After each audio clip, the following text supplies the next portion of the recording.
నమస్తే, welcome to ABN Andhrajyothy. So right now మనతో పాటు సలార్ మూవీలో సూర్యుడే సాంగ్తో ప్రతి ఒక్కరికి సుపరిచితమైన అండ్ మెలోడియస్ సింగర్ ఎవరైనా ఉన్నారు అంటే అది హరిణి గారే.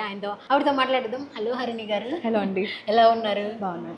సో మీరు ఎందులో మాట్లాడినా సరే అబ్బా ఎంత కామ్గా ఉందంటే, మీరు సాంగ్ పాడుతున్నప్పుడు కూడా ఎంత కామ్గా ఉందో అలా బాగుంది. సో ఎలా ఉన్నారు? ఫస్ట్ ఆఫ్ ఆల్ చాలా బాగున్నాను. చాలా బాగున్నారు కదా. మా కోసం ఒక సాంగ్ని నేను ఎలాగైతే పెట్టానో ఇంటర్వ్యూలో సూర్యుడే సాంగ్తో స్టార్ట్ చేద్దాం. తప్పకుండా. సూర్యుడే గొడుగు పట్టి వచ్చాడే భుజము తట్టి చిమ్మ చీకటిలోను నీడల ఉండేటోడు రెప్పనొదలక కాపు కాసెడి కన్నువాడు. Super super. సూర్యుడే అనే సాంగ్తో ప్రతి ఒక్కరికి సుపరిచితమైపోయారు మీరు. కానీ చాలా సాంగ్స్, ఆ సాంగ్ మేము విన్న తర్వాత అగైన్ హరిణి గారు ఏ సాంగ్స్ పాడారని వెళ్తే ఆ సాంగ్స్ అన్నిటికి కూడా మాకు ఫేవరెట్ అయిపోతున్నాయి. మీ వాయిస్లో ఉన్న ఒక మ్యాజిక్ వేరనమాట. సో ఫస్ట్ ఆఫ్ ఆల్ మనం ఇక్కడికి వచ్చేసాం కాబట్టి చంద్రబోస్ గారికి ఫెలిసిటేషన్ జరుగుతుంది. ఆస్కార్ లెవెల్ వరకు మన యొక్క టాలీవుడ్ని అండ్ తెలుగు జాతిని కూడా తీసుకెళ్లారు. ఆయనకి మీతో ఉన్న రిలేషన్ ఏంటి? అండ్ ఒక లిరిసిస్ట్కి సింగర్కి ఒక మంచి రిలేషన్ ఉంటుంది. అండ్ పర్సనల్గా లైక్ ఫాదర్ లాగా, ఒక గురువు లాగా ఎలా ట్రీట్ చేస్తారు ఆయన్ని? చాలా ఫ్రెండ్లీగా ఉంటారు. ఎందుకంటే ఆయనతో పర్సనల్గా ట్రావెల్ చేశాను ఒక కాన్సెప్ట్ కోసం అని చెప్పి. మేము నేను అండ్ చరణ్ మేము ముగ్గురం కలిసి ఆస్ట్రేలియా వెళ్ళడం జరిగింది రీసెంట్గానే, ఆఫ్టర్ ఆస్కార్ విన్నింగ్ అనమాట.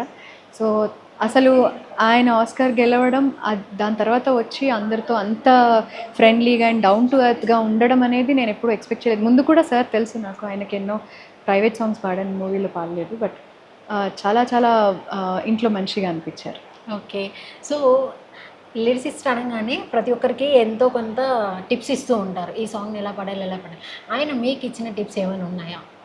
టిప్స్ అంటూ ఏం లేవు. ఫర్దర్గా ఇంకా పాడాలి, ఆయన సాంగ్స్ని పాడాలి అనే కోరిక అయితే ఉంది. సో మన యొక్క తెలుగు జాతిని అంతటిని ఆస్కార్ ఎవరి వరకు తీసుకెళ్లారు కదా, ఆయన ఫెలిసిటేషన్ జరుగుతుంది. మీకు ఎలా అనిపిస్తుంది? చాలా సంతోషంగా ఉందండి.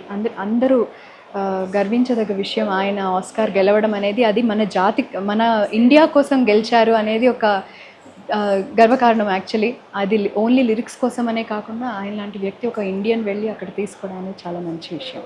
సో ఎవరైనా సరే నార్మల్గా ఒక స్టెప్ వేస్తూ ఉన్నప్పుడు, సింగర్గా చేస్తున్నప్పుడు ఆల్బమ్స్ స్టార్ట్ చేస్తారు. ఒక నార్మల్ మ్యూజిక్ డైరెక్టర్తో వెళ్ళి అప్పుడు పెద్ద హీరోలకి అలా చేస్తుంటారు. మీరు వేయడమే అక్కడ వరకు రీచ్ అయిపోయారు ఆల్రెడీ. ప్రభాస్ గారి సాంగ్ పాడేశారు మీరు సూర్యుడే సాంగ్తో. అది చాలామందికి, అందరికీ కూడా మనసుకు చాలా హత్తుకుంది.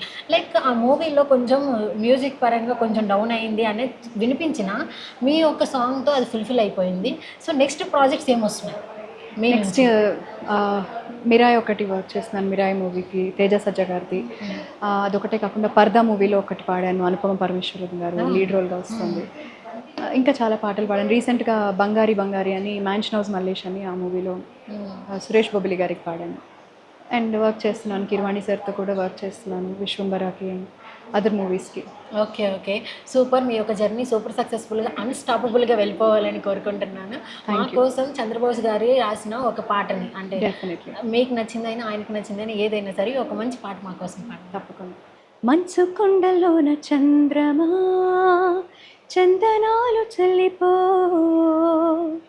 మెచ్చి మేలుకున్న బంధమా అందమంతా అల్లుకో, మొగ్గ ప్రాయంలో సిగ్గు తీరంలో మధురమీ సంగమం, కొత్త దాహంలో వింత మోహంలో మనదిలే సంబరం. ఆహాహా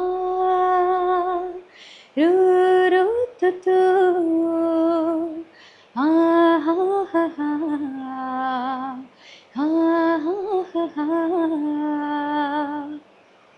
సూపర్ సూపర్. మాకంటూ ఒక లూప్లో పడుకోవడానికి ఒక చిన్న బిట్ ఇచ్చారు. ఎవరైనా పడుకోవడానికి ఇది ఒకటి ప్లే చేసుకుంటారేమో. Thank you so much Harini గారు.